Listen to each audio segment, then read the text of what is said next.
Mesdames, Messieurs, soyez les bienvenus à cette soirée d'ouverture du festival Images et Santé. Notre santé, ça fait 1 an maintenant qu'elle est à la une de l'actualité et c'est un anniversaire que les organisatrices et les responsables de ce festival ne sont pas prêts d'oublier puisque il y a 1 an exactement, ils ont dû annuler la 14e édition du festival. Elle va se tenir donc avec 1 an de retard et en virtuel. On est tellement content d'être là avec vous. Alors, je ne vais pas vous demander bêtement d'applaudir depuis votre divan, mais j'espère que vous serez avec moi en pensée pour féliciter toute cette équipe qui a su se réinventer et qui va vous proposer du 22 au 27 mars, alors accrochez-vous, 22 films, chacun suivi d'un débat en direct, 14 émissions, des émissions sur la santé, conçues en collaboration avec Matière Grise et la RTBF, 2 masterclass avec 2 formidables auteurs de documentaires, Roberto Minervi et Sébastien Lifshitz, et bien sûr, car elles font partie de l'ADN de ce festival, 30 opérations chirurgicales en direct depuis le CHU de Liège et les cliniques universitaires Saint-Luc. Bon, j'en vois dans le divan qui n'ont pas tous noté. Hein, bon. Comme je ne serai pas là tous les soirs pour vous rappeler tout le programme, je vous conseille de noter maintenant l'adresse du site où vous allez pouvoir trouver tout ça. Alors, c'est www, comme Wallonie, .imagesanté.be. Oui, à part que comme il n'y a pas d'accent sur les adresses Internet, c'est imagesanteux, hein, en un mot, .be. Voilà, tout de suite, j'ai une super surprise pour vous. Mais avant cela, et pour faire monter un peu le suspense, je vous signale encore 2 choses importantes. Première chose, pour voir les films et les masterclass, il faut absolument que vous réserviez vos places sur le site. Ah bah oui, vous voyez bien qu'il fallait noter l'adresse du site. Allez, je recommence. www.imagesanteux.be. Voilà, tu as noté? Allez. Ces places sont au prix de 6 €. Bah, c'est le prix d'une place de cinéma, quoi, parce que le festival a besoin de votre soutien financier aussi. Il n'y a pas que les sponsors. Par contre, et ça c'est tout cadeau, les 14 émissions et les 30 opérations chirurgicales seront accessibles gratuitement.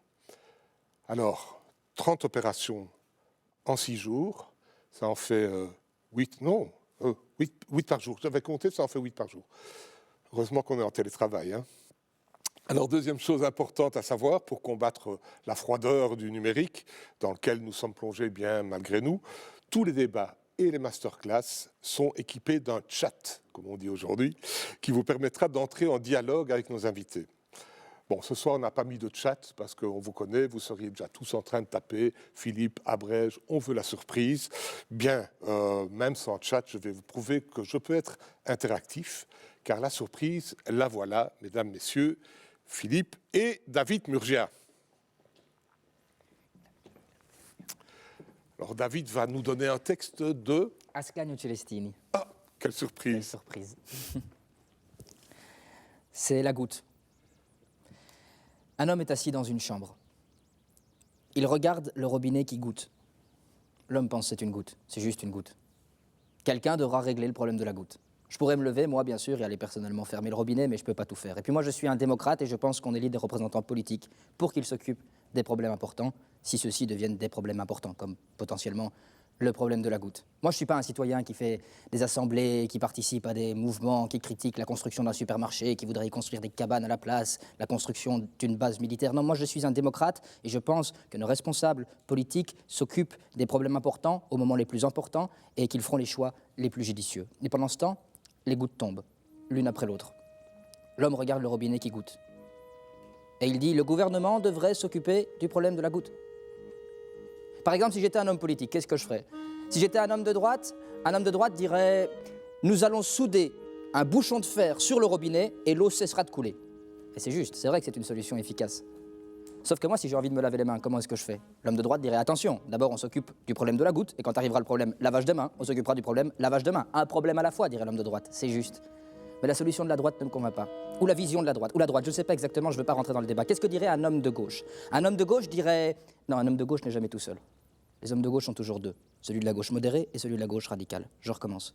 Un homme de la gauche modérée dirait, nous allons souder un bouchon de fer sur le robinet, et à partir de là, l'eau cessera de couler, exactement comme l'homme de droite. La solution de la gauche modérée ne me convainc pas du tout. Que dirait un homme de la gauche radicale? Il dirait « lève-toi et va fermer le robinet ». Et ça, c'est vrai que j'y ai pensé. Moi, je crois que je suis un homme de gauche, radical quand même pas, mais je pense que j'ai des idées de gauche. Mais l'homme de la gauche radicale dirait aussi « attention », parce que cette solution de se lever par toi-même, qui est de la proposition de la gauche radicale, rentrerait en conflit avec l'idée de la gauche modérée, qui est très proche des idées de la droite. Et alors là, on risquerait de sortir de l'opposition. Il nous a fallu tant d'années pour rentrer dans l'opposition. Est-ce que c'est vraiment ce qu'on veut? Patience, dirait l'homme de la gauche radicale. Et c'est juste, c'est malin. Mais la solution de la gauche radicale ne me convainc pas non plus. Que dirait un syndicaliste, par exemple? Un syndicaliste qui est un homme politique véritable, qui fait de la politique au milieu des gens, au milieu des travailleurs, des travailleuses, qui est sous la pluie, sous la neige, dans les piquets de grève, à l'aube. Qu'est-ce qu'il dirait? Il dirait « on peut souder un bouchon de fer sur le robinet, c'est vrai. Et tu peux aussi te lever par toi-même et aller fermer le robinet, c'est vrai. Mais ces deux propositions sont en contradiction l'une avec l'autre. Et nous, on est des syndicalistes, on cherche l'harmonie, la signature, pas le conflit qui ferait tout voler en éclats pour une goutte. Attends, patience. Et sommes-nous sûrs qu'il s'agit d'une goutte? Est-ce que ce serait pas une provocation? Une métaphore? Juste, c'est malin le syndicaliste. Mais la solution du syndicaliste ne me convainc pas du tout. Et pendant ce temps-là, dans la chambre, les gouttes tombent, l'une après l'autre. L'homme assis dans la chambre dit « il y a des petites gouttes et des grandes gouttes. C'est pas toutes les mêmes gouttes, c'est des conneries ces histoires, comme quoi les choses se ressembleraient comme deux gouttes d'eau. Je vois bien que dans ma chambre, il y a des petites gouttes qui font plic-ploc, dans des contretemps, sans respecter la mesure. Il y a d'autres qui font ploc, plus lourdes. Il est vrai quand même que petite goutte après petite goutte, elles finiront par remplir le lavabo, et puis arrivera la goutte fatale, vous savez, celle qui fait déborder le vase, comme on dit. Alors l'eau s'enfuira doucement du lavabo, elle arrivera sur le sol, moi je risquerais de me mouiller les pieds, c'est vrai. Alors je pourrais lever les pieds, mais ce serait qu'une solution temporaire, parce que je le sais, tôt ou tard, l'eau touchera mes talons, et puis peut-être même mes fesses. Et alors l'eau dans la chambre sera si dense, le poids si lourd, qu'il fera s'effondrer le plancher de ma chambre. Mais attention, parce que le plancher de ma chambre est aussi le plafond de l'étage inférieur. Et alors s'il continue, le robinet continue inexorablement à couler, eh bien l'eau arrivera avec tous les objets utiles et inutiles de ma chambre et même ma propre personne dans l'étage inférieur, et peut-être que le poids sera si lourd qu'il fera s'effondrer le plancher de l'étage inférieur qui est aussi le plafond de l'étage d'en dessous. Et ma chambre est au sommet d'un immeuble de 25 étages. 25 chambres qui s'effondrent les unes sur les autres. Un homme est assis dans une chambre. Il imagine le déluge, la catastrophe, les ruines de son immeuble, des milliards de gouttes qui ensevelissent le quartier. Il regarde le robinet qui goutte.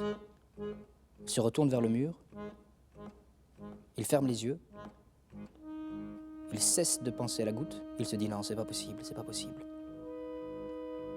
Il s'endort et sereinement, il se noie. Bon, je suis tout seul à applaudir, mais j'applaudis. Merci. J'applaudis bien fort.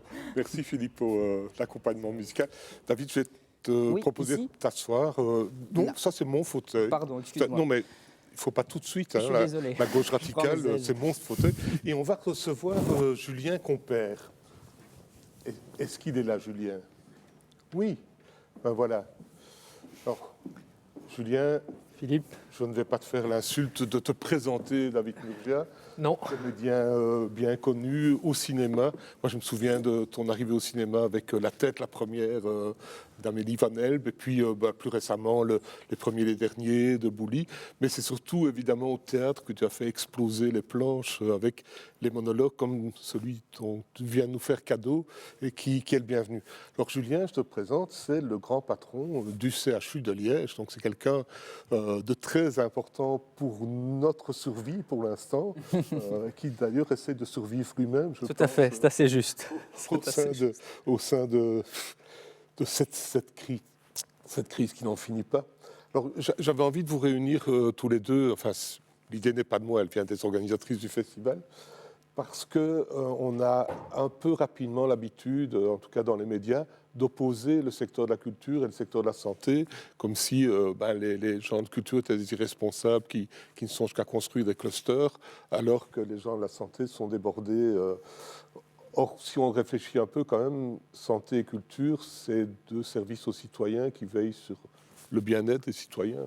Je ne sais pas ce que tu en penses, Julien. Moi, je suis tout à fait d'accord, Philippe, avec ce que vous dites. Tout d'abord, je suis très heureux d'être là en présence de David Murgia, qui est un artiste que j'admire beaucoup. Et je pense que c'est cette question justement du lien entre la pandémie que nous vivons, le rôle des hôpitaux, le rôle de la culture, c'est quelque chose qui nous préoccupe beaucoup au CHU de Liège. À la fin pendant les vacances passées, après la fin de la première vague, avant qu'on parle encore de deuxième vague, on a beaucoup travaillé, nous, avec les différentes salles de spectacle liégeoises. On a travaillé avec l'Opéra Royal, avec l'Orchestre Philharmonique, avec le Théâtre de Liège. On a travaillé aussi avec le Standard de Liège pour les aider justement à pouvoir rouvrir dans de bonnes conditions.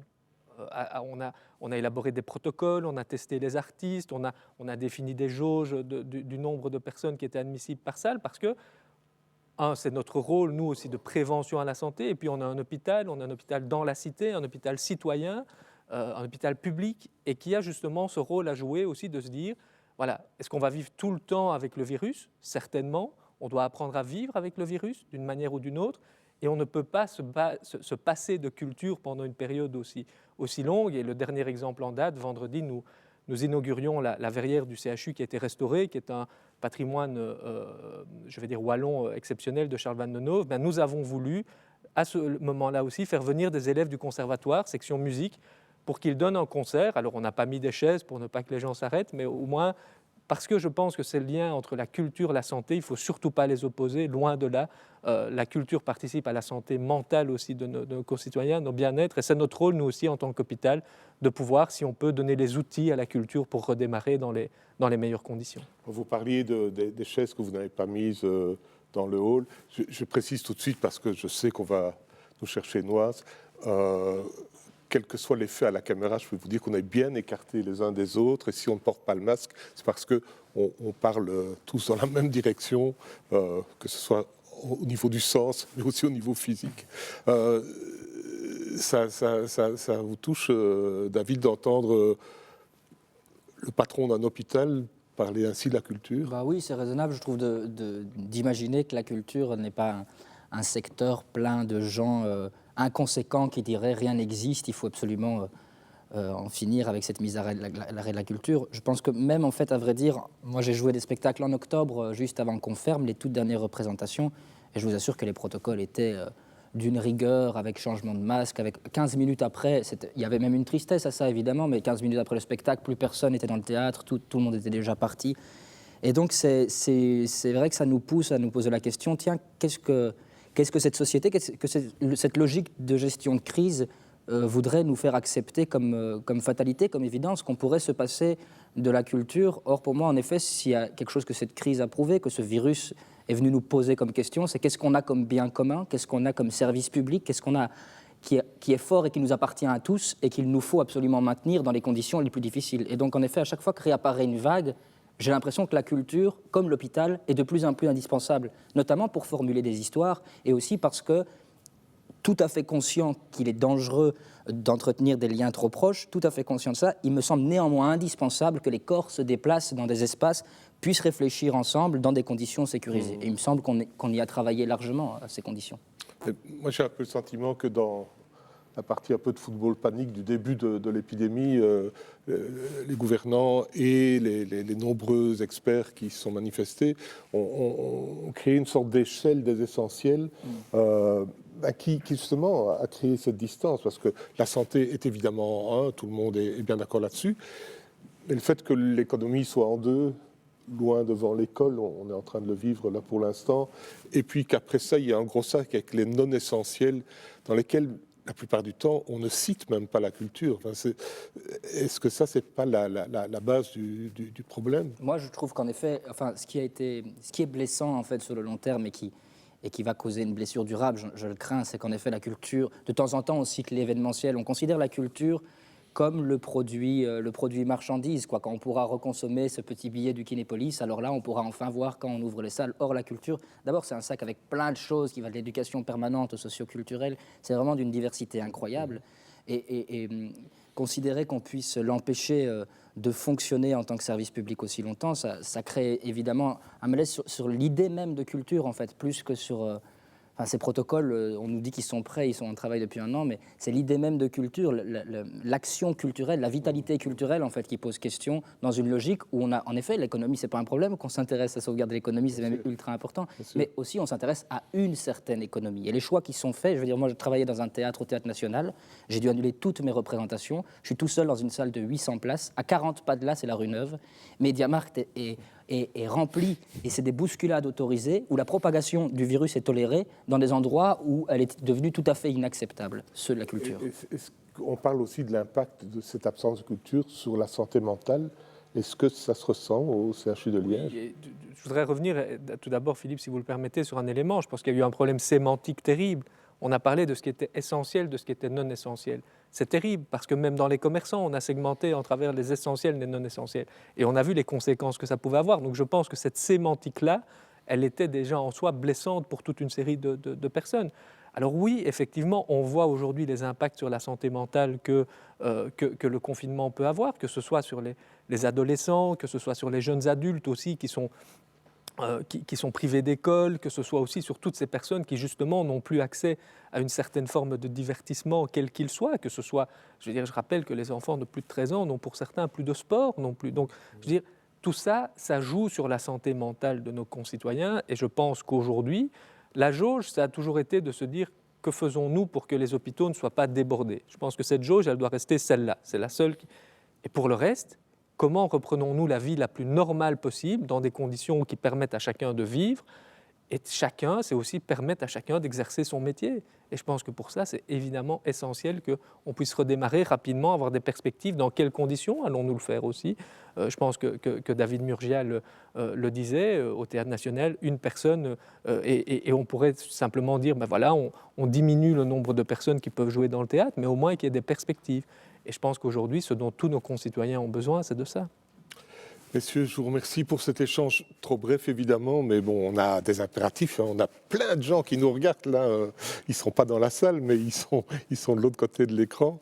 David, on va vous laisser retourner peut-être au Théâtre National, qui est occupé pour l'instant. Ouais, il faut aller voir ce qui se passe. Voilà, c'est une petite goutte, mais comme vous l'avez expliqué, les petites gouttes et les autres petites gouttes vont finir par faire déborder tout ça. Exactement. Merci beaucoup. Au revoir. Ben, on va se regarder le clip du festival, le temps d'accueillir nos autres invités.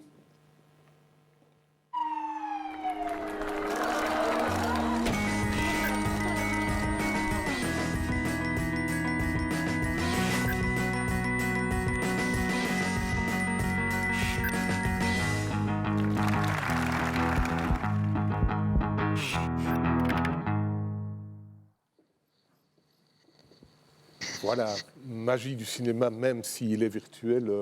Je suis maintenant entouré par les forces vives qui soutiennent le festival. Merci beaucoup d'être avec nous. Merci Cathy Firquet, qui représente la province de Liège, dont elle est la vice-présidente, hein, mine de rien, et qui a notamment la responsabilité des établissements hospitaliers et de la santé dans ses compétences. Donc vous êtes vraiment à votre place ici avec nous ce soir. Pierre Volper, le recteur de l'Université de Liège, sans laquelle ce festival n'aurait aucun sens. Merci de votre présence, Pierre. Et last but certainly not least, notre président, Philippe Cole, qui est au festival, ce que son collègue, le professeur Trifon Tournesol, était la fusée lunaire, c'est-à-dire indispensable.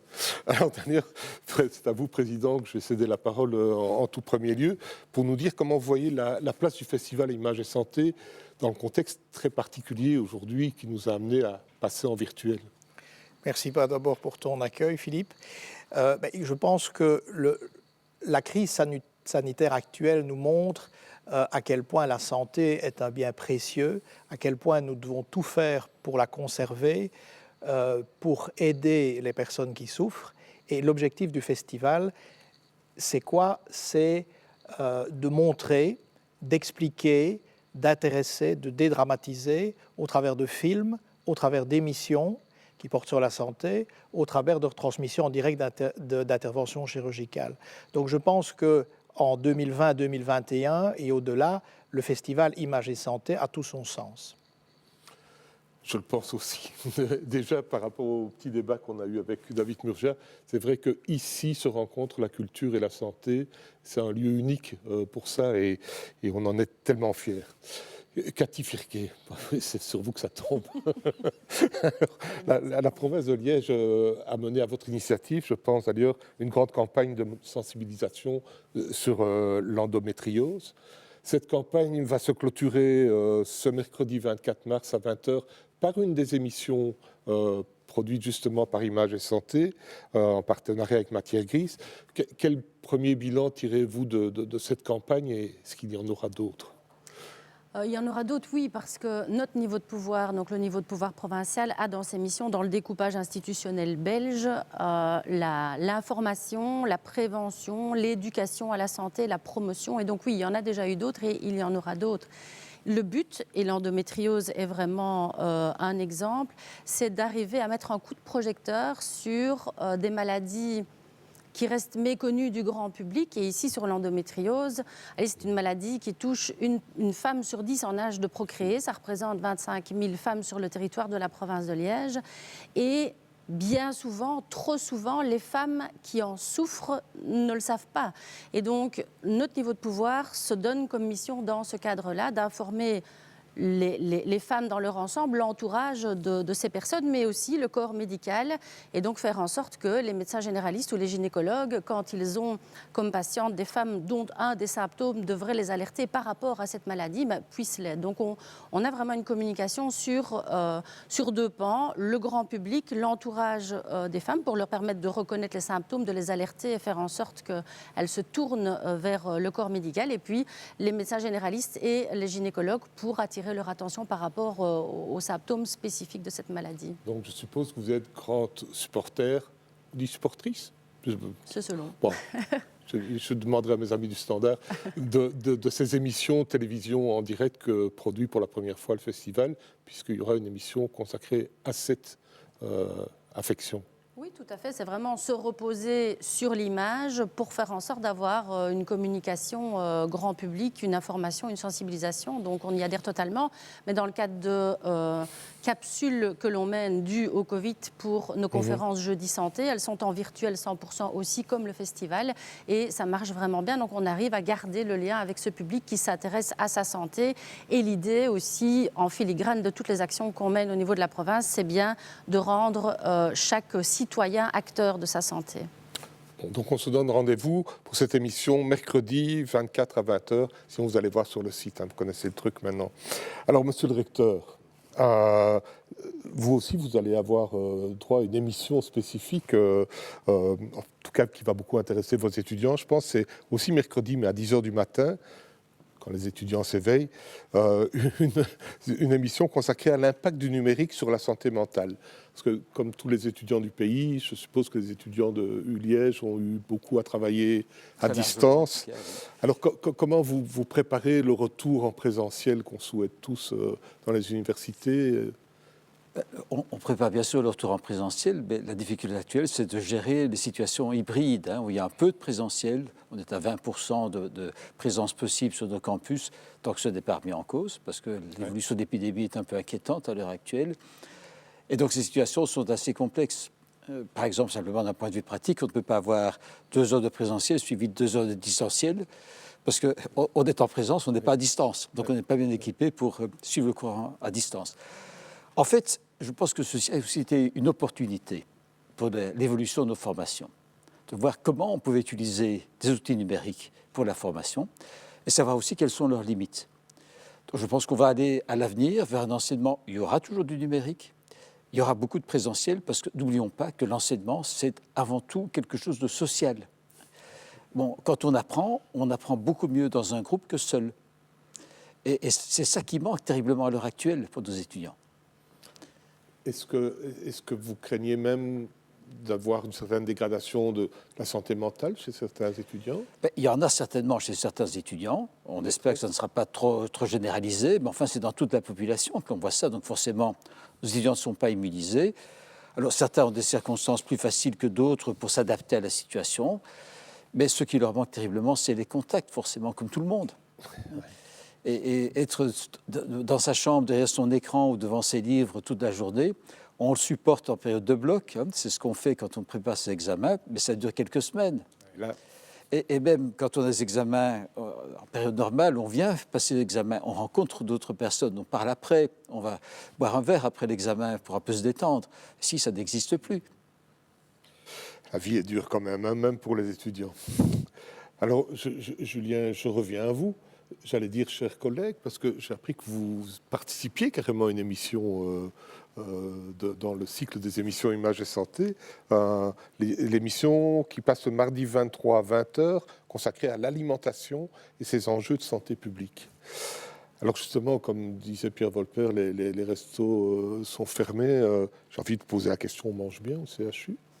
On fait de notre mieux en tous les cas. Je pense qu'en tous les cas, on est parfaitement conscient de l'importance qu'a l'alimentation et c'est pour ça que pour nous, le débat de demain est tout à fait d'actualité sur justement la prise en charge globale de la santé de nos patients. Je pense que cette pandémie, elle a aussi mis en évidence les facteurs peut-être de prévention sur lesquels il fallait travailler.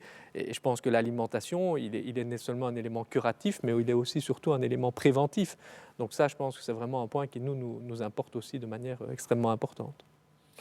Bien, j'allais dire bon appétit, non, c'est un peu tôt. On va surtout regarder un film assez extraordinaire qui s'appelle Une vie démente. Franchement, ça vaut le détour. Et je vous propose de découvrir tout de suite la bande-annonce de ce film, tout en vous remerciant, Madame, Messieurs, pour votre soutien indéfectible. Merci. Merci.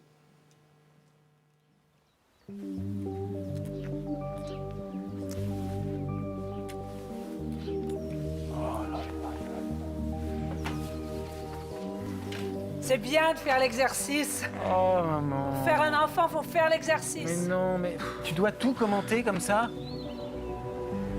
Maman, c'est une place. Suzanne, c'est une place handicapée. Est-ce que tu peux me passer la passoire, maman? Oui. La passoire. Tu trouves pas qu'elle était un peu bizarre, ta mère? Elle est toujours bizarre, ma mère. Qu'est-ce que t'as en ce moment? C'est quoi le problème, maman?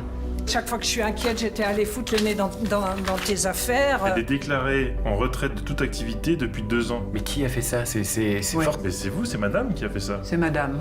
C'est madame. Canard, belette, lapin, renard. Fourdu. Oh voilà! Là, maintenant, viens dans la cabane. Maman, je vais pas fumer. Non. La maladie, elle va pas se stabiliser. Mais on va pas avoir un enfant maintenant, c'est le bordel. Mais c'est tout le temps le bordel. La vie, c'est le bordel. Mais madame, vous êtes dans ma voiture? Bonjour, monsieur. Bah, qu'est-ce que vous faites là? Ah bah, je fume, monsieur. Maintenant, on fume! T'es la dernière personne avec qui j'ai fait l'amour. Bah, maman. C'est comme si parce que ta mère était malade, on n'avait pas le droit de s'amuser, qu'on n'avait pas le droit de vivre, en fait. Moi, j'arrive pas à voir qu'elle est heureuse, j'arrive juste à voir que c'est plus elle. Mon fils est célibataire. Est-ce que vous seriez intéressé pour...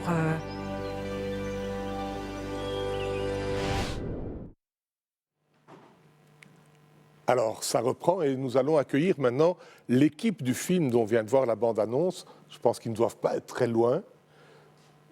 Ou alors il y a un souci.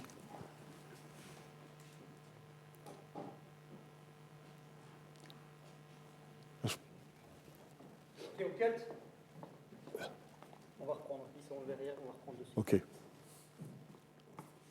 Il y a un cut. Oui, malheureusement.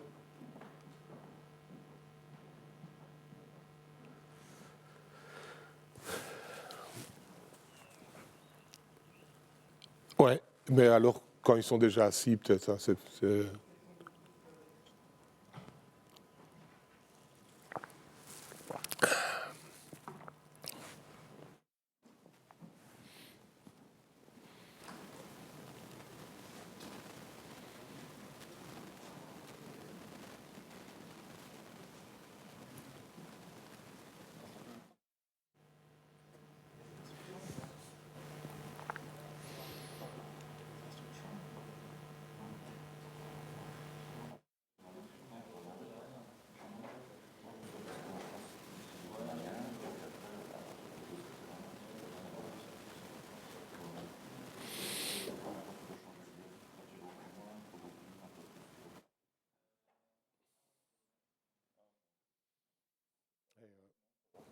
Pour la suite, il faudra dire qu'il n'y a pas de retour du tout dans l'écran.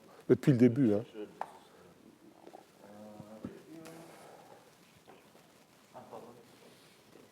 Enfin, ça va, hein, moi, c'est pas dramatique.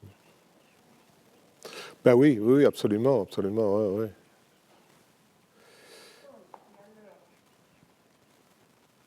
Il y a eu longtemps un message, pas de signal, mais maintenant il est tout noir.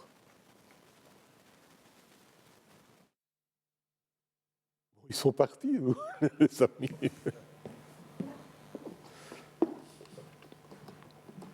On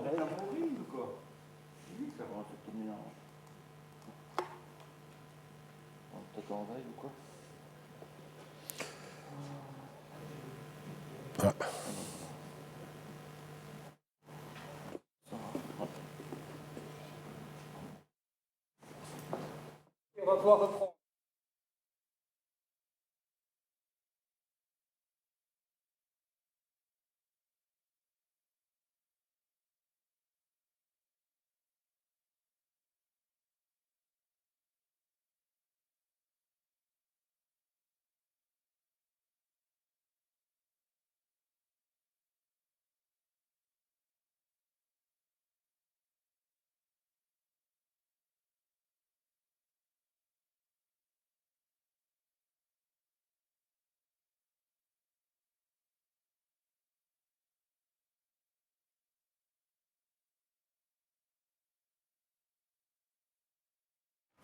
Quoi, on est filmé quand on rentre?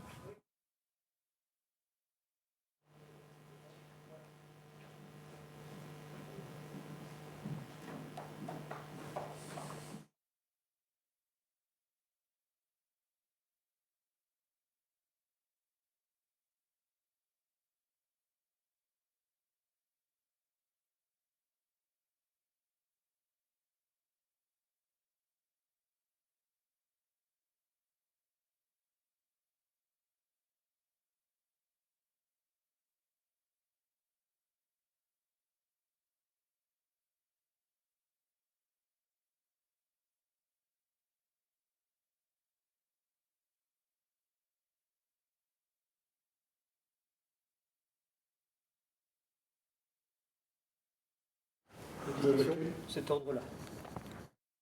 Ok. Ok. Ok.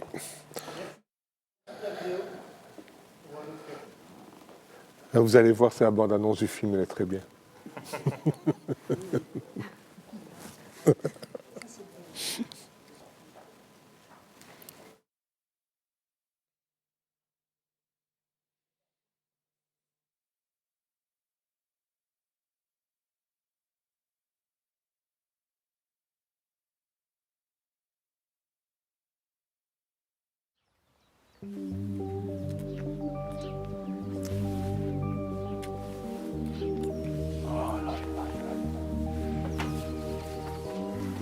C'est bien de faire l'exercice. Oh, maman. Pour faire un enfant, faut faire l'exercice. Mais non, mais tu dois tout commenter comme ça? Maman, c'est une place... Suzanne, c'est une place handicapée. Est-ce que tu peux me passer la passoire, maman? Oui. La passoire. Tu trouves pas qu'elle était un peu bizarre, ta mère? Elle est toujours bizarre, ma mère. Qu'est-ce que t'as en ce moment? C'est quoi le problème, maman? Chaque fois que je suis inquiète, j'étais allée foutre le nez dans tes affaires. Elle est déclarée en retraite de toute activité depuis 2 ans. Mais qui a fait ça? C'est Ouais. fort. Mais c'est vous, c'est madame qui a fait ça. C'est madame. C'est madame. Canard, belette, lapin, renard. Fourdu. Oh voilà! Là, maintenant, viens dans la cabane. Maman, je vais pas fumer. Non. La maladie, elle va pas se stabiliser. Mais on va pas avoir un enfant maintenant, c'est le bordel. Mais c'est tout le temps le bordel. La vie, c'est le bordel. Mais madame, vous êtes dans ma voiture? Bonjour, monsieur. Mais qu'est-ce que vous faites là? Ah bah, je fume, monsieur. Maintenant, on fume! C'est la dernière personne avec qui j'ai fait l'amour. Bah, maman. C'est comme si, parce que ta mère était malade, on n'avait pas le droit de s'amuser, qu'on n'avait pas le droit de vivre, en fait. Moi, j'arrive pas à voir qu'elle est heureuse, j'arrive juste à voir que c'est plus elle. Mon fils est célibataire. Est-ce que vous seriez intéressé pour...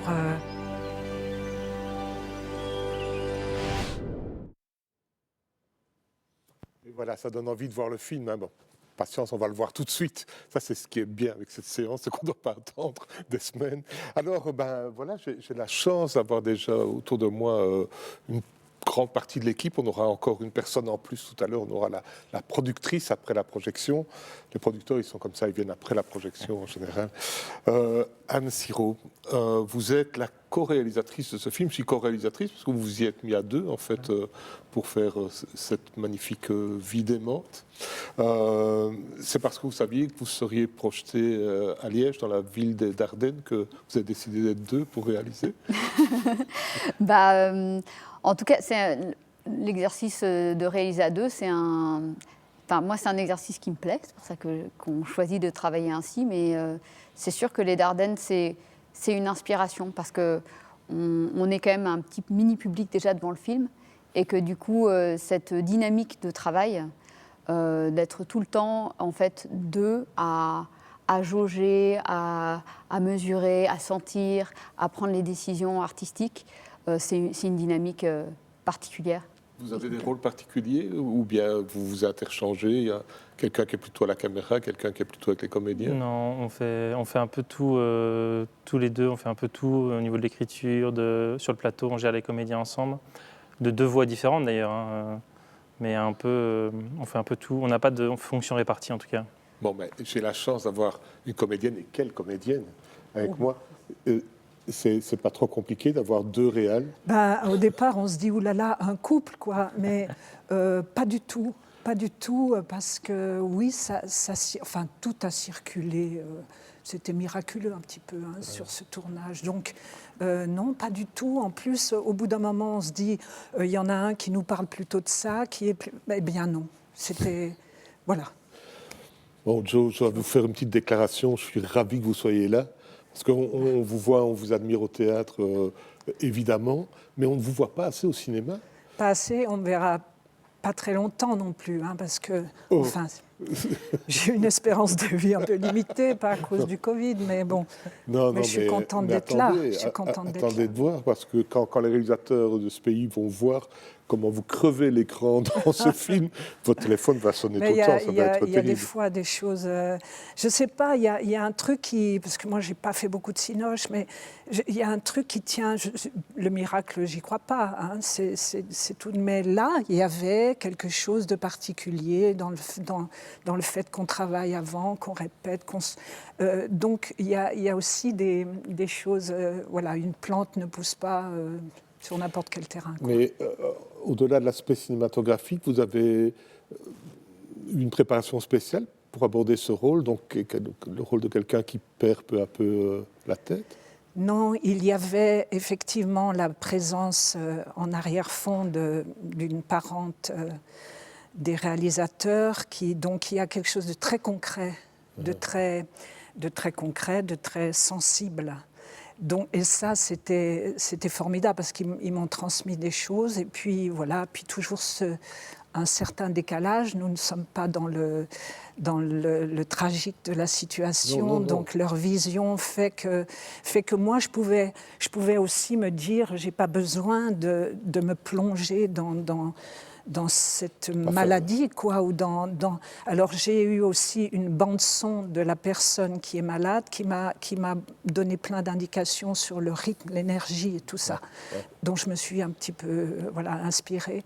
Mais sinon, c'était une course de liberté plutôt qu'autre chose, quoi. En tout cas... Bon, on n'en peut plus, on veut voir le film, Raphaël, je vais vous laisser le dernier mot peut-être. Est-ce qu'il y a quelque chose qu'on doit dire pour préparer la vision du film pour les spectateurs? J'espère que bonne projection, bonne vision, que ça se passe bien que... On peut dire qu'on a quand même, nous, eu beaucoup de plaisir à faire le film et que pour nous, c'est très important d'avoir su faire quelque chose d'artistique avec cette expérience de notre vécu et qu'on espère que le public aura autant de plaisir à le voir que nous à fabriquer cet objet. Bon, ben on se retrouve avec ces trois-ci et la productrice après la projection. Vous allez voir, c'est une vie démente.